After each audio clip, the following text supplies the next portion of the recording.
Hi, Jake. I thought I would just quickly throw this together real quick for you, just to show you the whole sweep three and how he has it set up. So, wait, let's bounce over there. I'll move my mug up here. All right, so I have three curves out here. Um, Actually, there's four. So the way I get these would be if you go up here and you click your ring rail. Okay, I want a half like so, and I click OK, and now I've got a ring rail. Uh, let's see here. That's because I have two there with 9 points on it. Okay. Now I'm going to undo that because I only want that one curve. All right. So there's just one there now. So now the next thing, all I did was I took this curve that I made. And the first thing I did was I just dragged and duplicated it over here. Okay. And then from here, I just used this mirror tool on the X. Okay. This curve, I took this one here from the front, and I just simply used curve offset like this. And then once I got it here, um, I turned on the control points and moved this up and got this shaped how I want to. Now, I have this saved in my library, so it's not like I have to go build this all the time. So one of the nice little things that they do is you decide where you want these libraries to be. I just click on here, Project Manager. Okay. And as an example, I have in here start items, project library, project font profiles, and Rails. So this is the Rails setup that we're using right now. I have the exact same thing set up for Rhino 8 as well. Okay. So if you wanted to add a new one, you could mark this as a star. You can change the root directory. Here's where I have it right now. Um, I can browse and change that. Uh, you can put it in a shared file, whatever you want to do. So you decide where all that goes and what it's doing. You can even send it to a URL if you'd like. A lot of options there. You can put in here your new file name and save the selected items that you have there. Okay, so that's how I got to this point. Now, the next thing was this profile. The key to doing this is this profile and this profile have to have the same number of points. So all I did was this is what I had done. I'll just make another set here. We'll put them in this color. And I just went up here and used this curve mirror Y. Okay. And I just went up here and said, okay, I want to do kind of like this. And we'll do this, and then I'll close it. Okay. And now once I have that, I can move these around, make this whatever shape I want it to be. And kind of gave me something a little bit like this. Okay. So there's 11 points in that one. Okay. Um, then I select that. And this is a way I use his auxiliary panel. This way I can change the size to exactly what I want. And as you can see, now that adjusts the size. Okay. So it's 2 by 2.2 high. All right. Now, so if I was going to make another one like this, I would just simply drag and hit Alt. I would fire up the command. I'd go in here now and just simply move my points out to get the shape here that I want for my second profile. This way I know they have the exact same number of points, which is critical for this. Otherwise, the command can fail. All right. So that's how you do that. Now, the next thing, so for now, I'm going to just get rid of those. I'll just hide them. Now, so for the three rail sweep, That's this button right here. There's actually even a 4-rail sweep as well. So on the 3-rail sweep, I would select that, and it says select your first rail. So I'm going to take care of these at the finger rail. I'm going to shoot this one, and then my third outside rail. Okay. Now, it says right here, select a curve for section 0. This is 0. So whatever curve or profile you want down here at 0, that's what we're going to select right now. Okay. So I'm going to select that. Now, it says select a point on the rail that's greater than 1. So anywhere beyond 1, the very next cross section or control point, anywhere beyond there, if you select the number, you can place another rail. Okay. So I'm going to put the next rail, I'm going to put it at 5. Let's see here. Oh, I have to select this one. Sorry. You have to look at your A rail. So I'm going to select 5 and notice the color changes. Okay. And then it says select a curve for section 5. So now I want this curve. Now it says anything greater than 6. And I'm going to put the last one up here at 8. I'm going to put a top profile up here, make it the same. And then, of course, the next thing, it's kind of a wonky color I had there, but there we go. So now, as you can see, it basically sweeps that and keeps the same number of cross sections, keeping your control points all the same. But then you have this great little thing here. So notice, see how these dot colors correspond to the curve color. Okay. So this is telling me that it's sticking the profile, it's grabbing the profile and parking it at that corner, this top point, and this corner here. Now you can change that. So we could flip that upside down as an example. Okay. So what if you wanted the reverse? So it'll take these profiles, flip them just simply by pressing that button. Okay. You can set it off to the side if you want. So it extends it out, makes this center point, see, and moves everything out.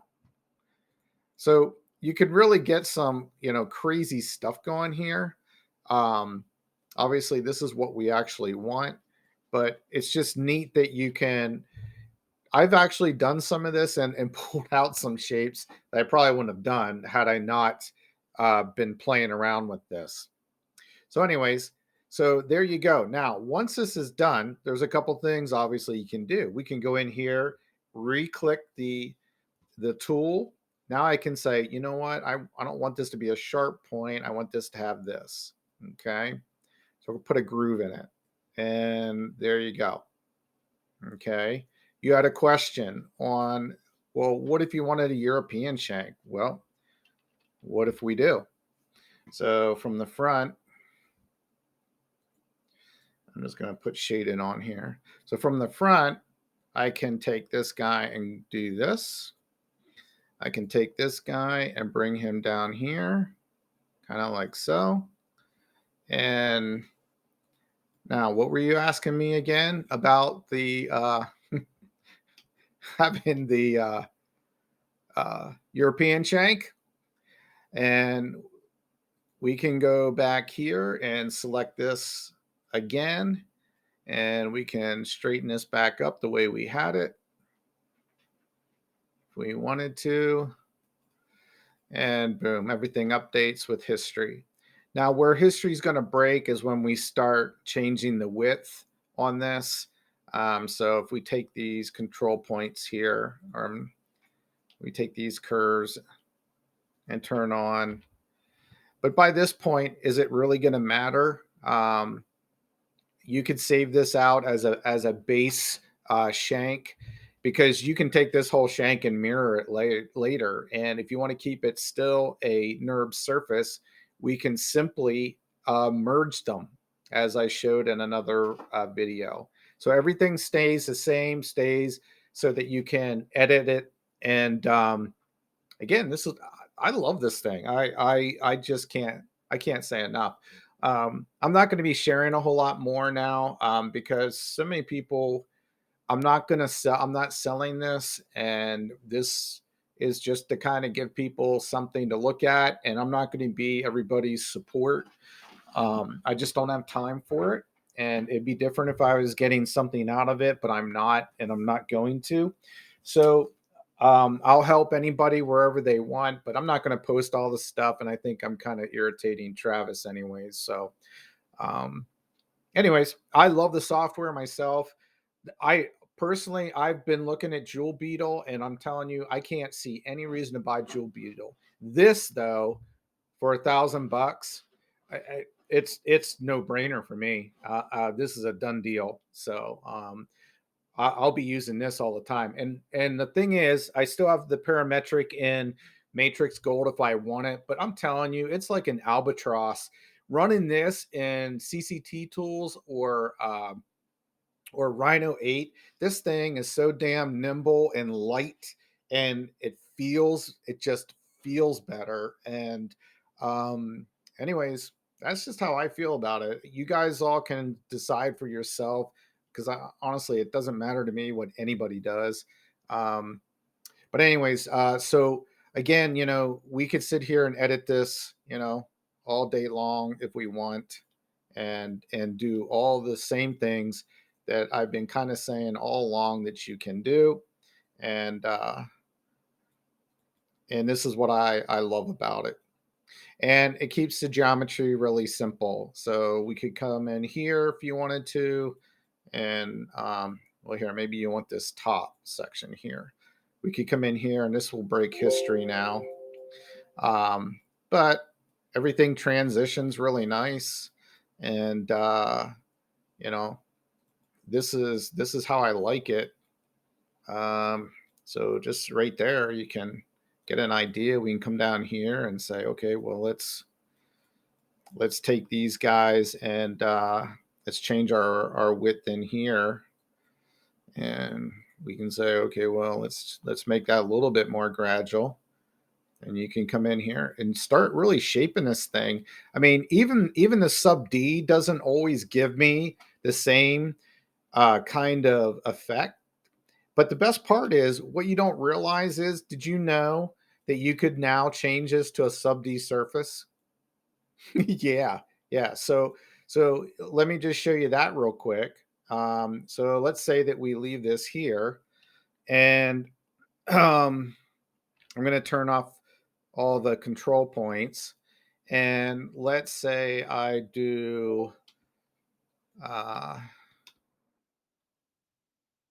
let's see here. We're going to select this, and let's go up here, and let's convert this to sub D. And let's see here. I'm going to leave this as the default. I think it will just keep everything the way it is. Okay. Now, watch.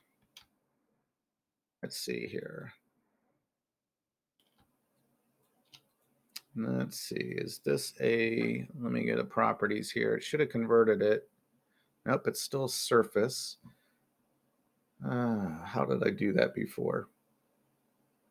So convert to sub D. Subdivision.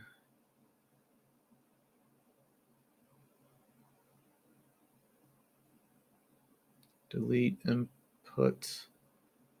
Yes. Okay. So let's see if, okay, so there we go.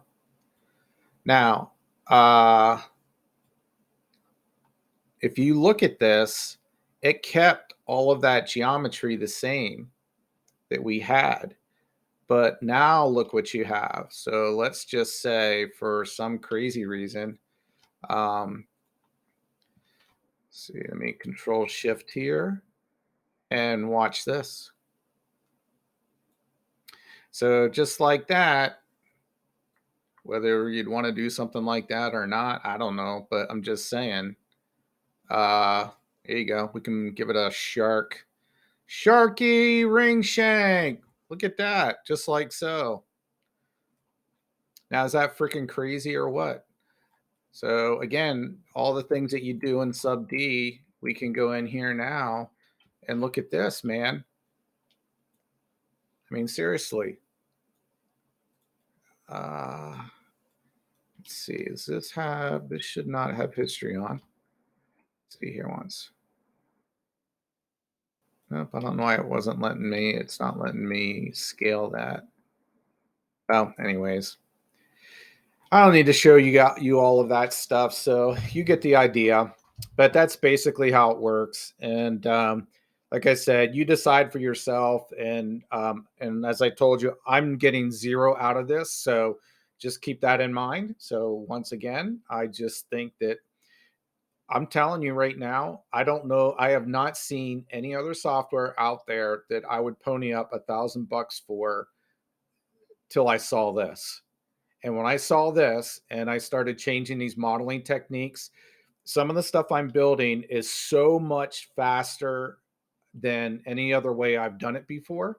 And like I told you, I'm a huge sub D guy, and you know, T splines I love because I was good at it and I was fast with T splines, and I could change anything. And with the quad history or the um, yeah, with the history functions that were built in and the mirroring inside of T splines, I'll tell you what, in the rotary, the rotational axis of the history, it was like brilliant, and I used that constantly.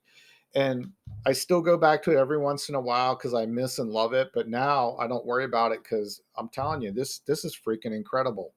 So, anyways, I'll stop gabbing. And again, I'm not selling you on it, but I'm just making you aware. This is by far there's so few things I can't do with just this line of tools right here. And that's it. I don't have to pick any of this other crap.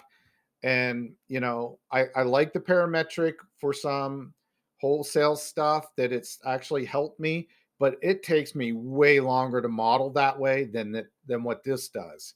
And anyways, I'm so